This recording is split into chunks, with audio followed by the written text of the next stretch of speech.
सबसे पहले तो आपके एमएनटी न्यूज़ नेटवर्क के सभी दर्शकों को बहुत-बहुत धन्यवाद और आपको बहुत-बहुत साधुवाद कि आपने ये टॉपिक एक बार फिर से उठाया, क्योंकि ये कई बार जो सामाजिक दायित्व है, वो कहीं न कहीं लोग उसको धीरे-धीरे अपने कम्फर्ट ज़ोन में जाने लगते हैं और उस चीज़ को वो नलिफ़ाई होने लगती हैं धीरे-धीरे चीज़ें। तो बिल्कुल इसको बार-बार रिआइटरेट करने की ज़रूरत है और जहाँ तक आपके सवाल की बात है, तो प्रतिनिधित्व representation is an essence of democracy.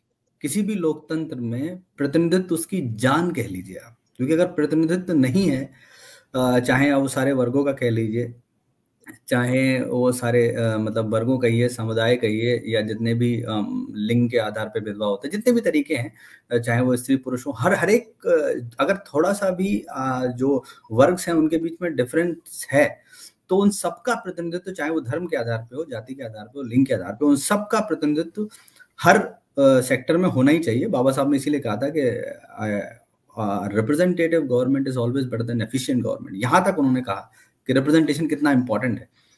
तो और उसके बाद हम एक बार रिप्रेजेंटेशन की बात करते हैं, तो जनरली जो आम आदमी होता है उसके दिमाग में सिर्फ ये आता है कि प्रतिनिधि मतलब वो सिर्फ नेताओं से या पॉलिटिकल जो है उनको ही अपना प्रतिनिधि, मतलब जो प्रतिनिधित्व वाला सवाल है वो उसमें ज्यादातर समझता है। मान लीजिए आपके एरिया में कुछ प्रॉब्लम भी होती है, तो वो अपने नेताओं तक जाने के लिए वो ये जानता है कि हाँ ये नेता हैं या ये पॉलिटिकली प्रतिनिधित्व कर रहे हैं हमारा, तो हमारी समस्याओं का समाधान ये करेंगे। ये मोटा मोटा तो मुझे लगता है कि भारत में लोगों को इतनी समझ है। लेकिन जो दूसरा पहलू है, क्या भारत के लोगों को इतनी समझ है कि जो नौकरी में या बाकी जगह जितने हमारे एम्प्लॉइज हैं, क्या वो उनको अपना प्रतिनिधि समझते हैं? या जो जॉब में आ गए हैं वो ये क्या समझते हैं कि जो पढ़े लिखे लोग हैं, जो जो हमारे साथी पीछे छूट गए, उनको हम प्रतिनिधित्व कर रहे हैं? हम कहीं ना कहीं उनकी बातों को रखने की ये मौलिक, नैतिक और मैं कहूंगा एकदम जो बेसिक चीज है वो है। आप क्यों हैं यहाँ पे, हम क्यों हैं कहीं पे भी, रिजर्वेशन अगर हम लेके कहीं पहुंचे हैं तो वो इसीलिए हैं कि जहां पे भी हम हैं वहां पे जितने भी साथी हमारे कहीं भी हमारे कांटेक्ट में आते हैं, इंटरेक्शन में आते हैं, अगर उनको कहीं कोई दिक्कत है, so we are bound to help them. It's not like कि हम कोई चैरिटी कर रहे हैं या वो, वी आर, हमको संवैधानिक व्यवस्था के तहत वहां पहुंचाया ही इसलिए गया है कि हम उनकी बात को रखें और उसको सपोर्ट करें और कहीं ना कहीं उसको सॉल्व करने की पूरी तरह प्रयास करें। तो ये मुझे लगता है नेताओं वाला जो कहाँ उनकी जिम्मेदारी बनती है, ये पब्लिक को थोड़ा थोड़ा समझ में आता है। हाँ, वो उनके पास पहुंच पाते हो ना पहुंच पाते हो, बहुत घेराबंदी होती हो, जो भी उसकी वजह हो सकती है, लेकिन मुझे लगता है वो उनको मतलब जो ओनरशिप है जनता को, वो उनके एम्प्लॉइज के प्रति मतलब जो समाज के लोग हैं, अलग अलग समाज के लोग जो भी हैं, कि एक महिला अगर है वो अपना वो देख रही है, दिक्कत देख रही है, तो क्या वो महिला एम्प्लॉय के पास उसी अपने उसके साथ जा सकती है? क्या कोई एससी या कमजोर वर्ग के लोग हैं, क्या वो अपने एम्प्लॉइज के पास उसी कैपेसिटी में या उसी ओनरशिप के साथ, नहीं आपको ये टेकअप करना पड़ेगा क्योंकि आपको इसी वजह से ये चीज मिली है? तो ये जो सेंस ऑफ रिस्पॉन्सिबिलिटी है, और दोनों तरफ से एक तरह से सेंस ऑफ राइट है पब्लिक के लिए कि वो अपने एम्प्लॉय जो उनके सोसाइटी के हैं वो बैठे हुए हैं, उनको पूछ सके, झकझोर सके कि आप क्यों हमारी मदद नहीं कर रहे हैं, आपको बैठा ही इसलिए गया है। ये सेंस कि हम समाज के प्रतिनिधि हैं, ये दोनों तरफ से वाइसी वर्सा, कि एक तो एम्प्लॉय को ये हो कि सेंस ऑफ रिस्पॉन्सिबिलिटी कि नहीं मुझे ये करना चाहिए क्योंकि वो ज्यादा पढ़ा लिखा है, तो ऑफ कोर्स उससे ज्यादा एक्सपेक्टेशन है रादर देन उस नॉर्मल आदमी से कि वो अपने राइट्स इस तरह समझ पाए कि नहीं मुझे इनके पास जाना है और ये मुझे हेल्प करना ही चाहिए उनको। तो प्रतिनिधित्व का असली मकसद वही था। आप पढ़ते भी हैं तो अब सोचिए 15% ही क्यों एससी को, क्योंकि उनकी पॉपुलेशन 15% है। इसका मतलब है आप बाकी 15% को रिप्रेजेंट कर रहे हैं। यही बेसिक एसेंस है हमारे कॉन्स्टिट्यूशन का। 7.5% उनको एसटीज को क्यों, हमारे भाइयों को, क्योंकि उनकी पॉपुलेशन 7.5 है। ओबीसी के साथ अभी वो समस्या है कि उनकी पॉपुलेशन 52 है लेकिन उन्हें 27 ही मिल रहा है, जबकि उन्हें 52 मिलना चाहिए। वो एक ऑल एंड ऑल टुगेदर अलग क्वेश्चन है और वो धीरे धीरे शायद रेक्टिफाई भी होगा जैसे जैसे कास्ट सेंसस की बातें आगे बढ़ेंगी। तो बिल्कुल वो ये जो पूरा प्रतिनिधित्व है, मैं फिर कहूंगा अंत में इस आपके सवाल में कि प्रतिनिधित्व लोकतंत्र की जान है और इसी के थ्रू लोकतंत्र को स्टैब्लिश किया जा सकता है। आप दुनिया में कहीं भी देख लीजिए, उसके बगैर ये संभव ही नहीं है और बाबा साहब ने इसको बहुत अच्छे से संविधान में एलेबोरेट किया है। तो बिल्कुल जो बातें रखी गई हैं कि टाइम, टैलेंट और ट्रेजरी, ये तीनों अपने आप में बहुत ही इंपॉर्टेंट है। और मैं इसमें मतलब जनरली ऐसा होता है या ऐसा माना जाता है कि पे बैक टू सोसाइटी के कॉन्सेप्ट के अंदर जो आपकी ट्रेजरी है उसको थोड़ा ज्यादा वैल्यू, आई डोंट नो, वो होता भी है। फाइनेंस जनरली बहुत इंपॉर्टेंट मैटर करता है, लेकिन उसके पहले का जो दोनों चीजें हैं, टाइम और टैलेंट, बाम से बात खड़ा इसलिए है, मैं इसमें ट्रेजरी की वैल्यू थोड़ी सी कम आंकता हूँ रादर देन टाइम और टैलेंट के। क्योंकि जैसे हमारे सीनियर्स मतलब कार्यकर्ता जिन्होंने अपना सब कुछ लगा के और बामसे को खड़ा किया, उन्होंने अपना कितना टाइम और कितना टैलेंट दिया है, अगर आप उनकी बुक्स पढ़ें जो हमारे जो ट्रस्ट है उसके थ्रू छापी जाती हैं कई सारी बुक्स, चाहे वो दयाराम सर की बुक हो, चाहे वो हमारे RS राम सर की बुक हो, या मतलब बहुत सारे ऐसे एक सीरीज है गंगा वाने सर हो, तो उन बुक को लिखने में आप समझ रहे हैं कि उनको कितना टाइम और कितना टैलेंट, अपना पहले आप रिसर्च करिए फिर पढ़िए।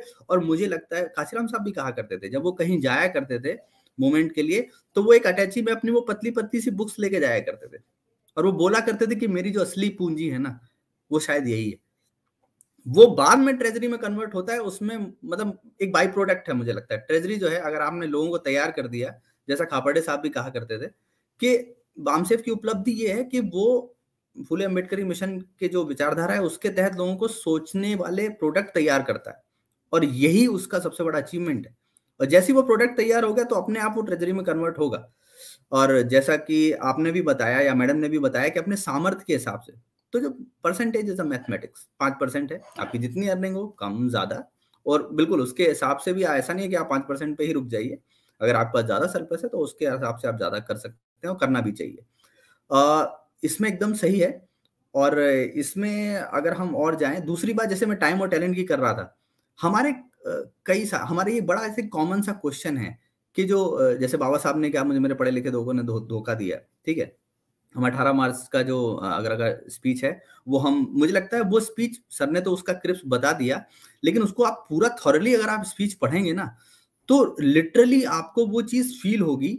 और मैं इसलिए आप लोग सबको, जो भी लोग सुन रहे हैं दर्शक हमारे, जो मतलब वक्तागण हैं और जो बाकी लोग हैं सीनियर्स लोग, वो तो जानते ही हैं, लेकिन जो भी नए सुने उनको बताना चाहता हूँ कि आप बाबा साहब अम्बेडकर के जो वॉल्यूम्स आते हैं हिंदी वाले, उसमें वॉल्यूम 40 है, उस 40 में पेज नंबर 404 पे वो स्पीच है उसका वो।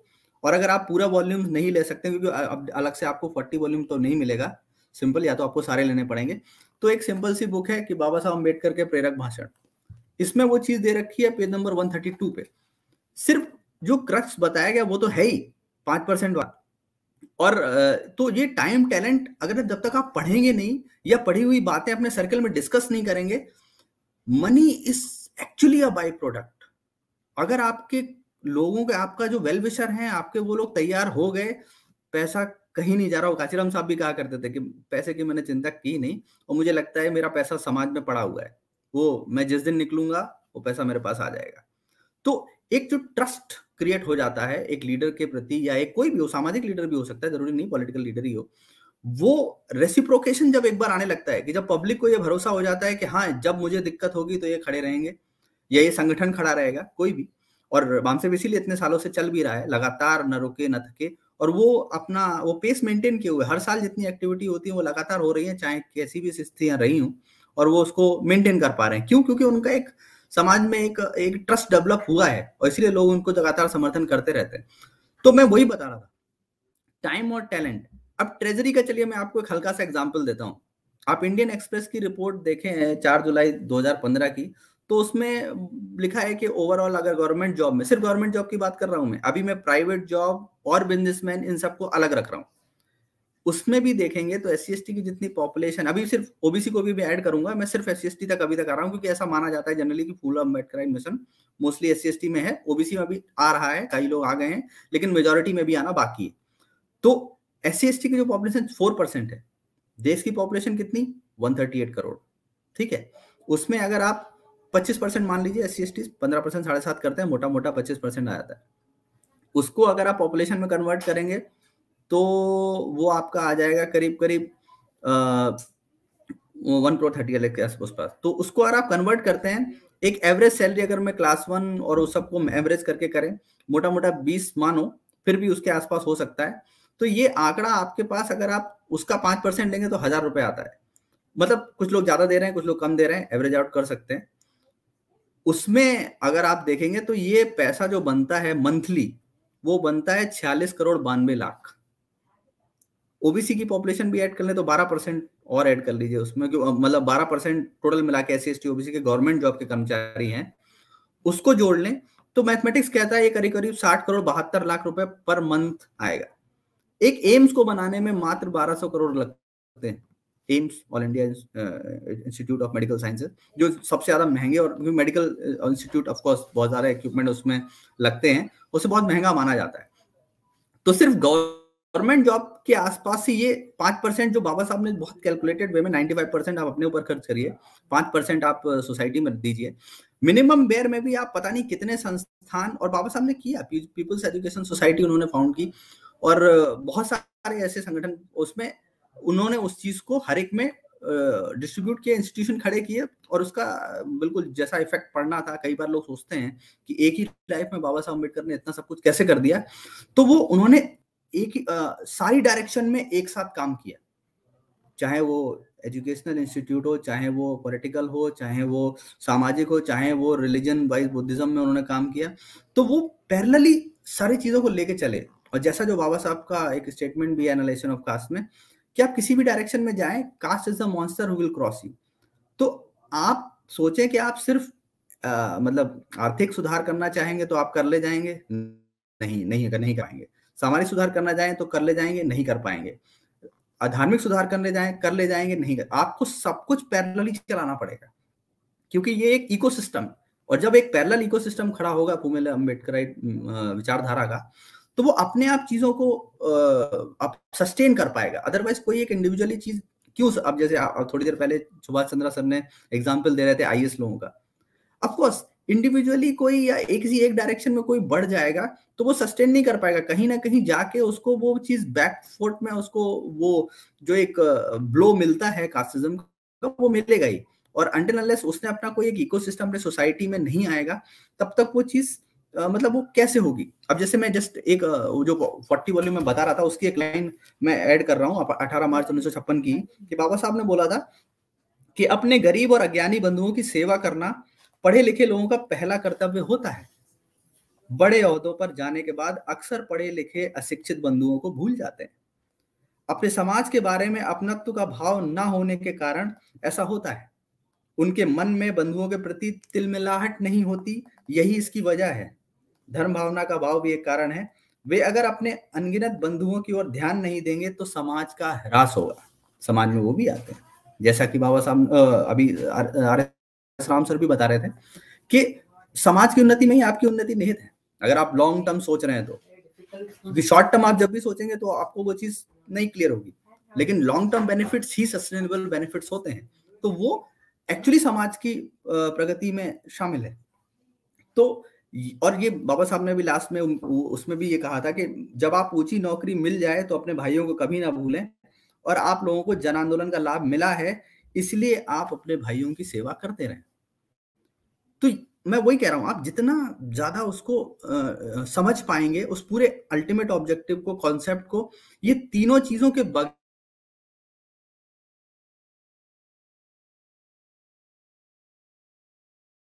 अगर आपको नहीं समझ में आया, इसका मतलब है कि आप कहीं ना कहीं वो पूरी चीज को समझ नहीं पा रहे हैं। अब एक छोटा सा किस्सा मैं शेयर करना चाहूंगा, जो आप सबको पता ही होगा, दर्शकों के लिए।